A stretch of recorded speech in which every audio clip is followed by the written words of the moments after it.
Hi everybody, it's Nikki and I'm here to do another video that is my personal experience and not to be used as medical advice. Okay, I am bringing to you Medtronic tip number 8. I don't know if these are numbered correctly in my videos, I'll go back and check. But we're on tip number 8, and tip number 8 is suspend delivery. This one I don't have that much to say about, probably more than I think, because that seems to be the case, but the only thing I do think is that this one just makes sense about the suspending. Okay, so this is about whether or not you're suspending your delivery when you remove your pump for anything. And I will read it verbatim, and then I will throw in my 2 cents at the end, my 52 cents at the end.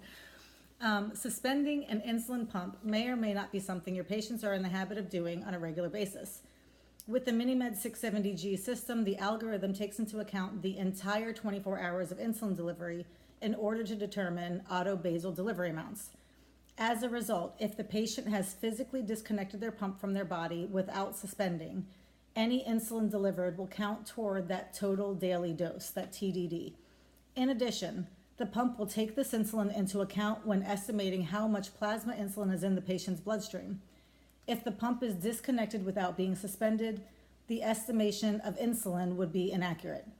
This would affect the amount of correction bolus if the patient were to need one upon reconnecting. So they're saying this is not just if you suspend without, if you take off your pump without suspending and it's continuing to give you your insulin, that basically it's affecting your total daily dose, but it's also making auto think that you have more insulin in you, therefore correcting therefore affecting the correction bolus. Okay, so do patients need to suspend their pump every time they disconnect? Patients should be instructed to always suspend their pump for prolonged disconnects, such as exercise, swimming, etc., as these longer periods will affect TDD and the amount of plasma insulin being estimated. For short periods of time, however, like a shower, they can continue their current practice of suspending.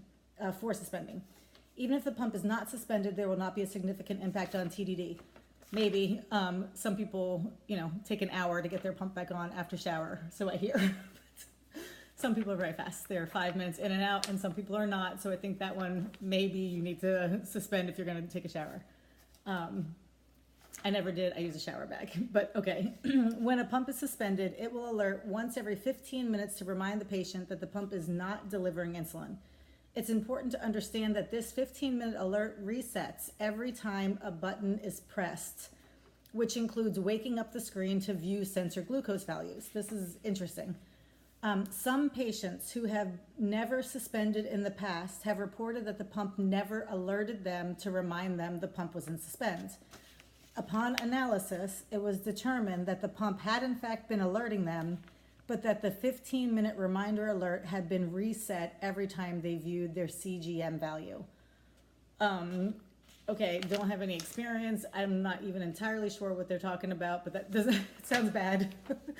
So basically the pump is trying to alert you that you're in suspend, but you keep managing to reset that alert by looking at your continuous glucose monitor value. I don't know what to say about that. Okay, pump screen during a period of suspension. And this is what your pump screen looks like when you have suspended in auto. And I wouldn't know that because never one time did I ever suspend in auto, but never one time did I ever need to. I didn't remove my pump for anything, including for a shower, which I immediately started to use a shower bag. The only other thing I would say is if what Medtronic is saying here is that if removing your pump but not suspending can affect your algorithm and your correction bolus. And I've actually gotten this in another YouTube comment. So then I think with something like exercise or fake carbs, these are all factors that are affecting your blood sugar that auto cannot track. That's what I think. I think these three kind of belong together. I think that disconnecting without suspending, so you're not actually getting the insulin that the auto thinks you're getting. Exercise where your blood sugar is staying lower because of exercise, but auto doesn't know it's because of exercise. It just thinks you need less insulin. And the last one I said was fake carbs, where you trick auto into thinking you need more insulin because of carbs you're eating, but you're not eating those carbs. Therefore, it's tricky. I mean, it's tricking it. I think these are three that kind of belong together as in their own category of things that really might affect, the algorithm and might affect both your basal rate through auto mode as well as your corrections. All just thoughts. I said I had nothing to say, and I almost had nothing to say. Anyway, that's it. I hope that helps somebody out there who's still in auto mode, and I hope you guys have a great day. Thanks for watching. Bye.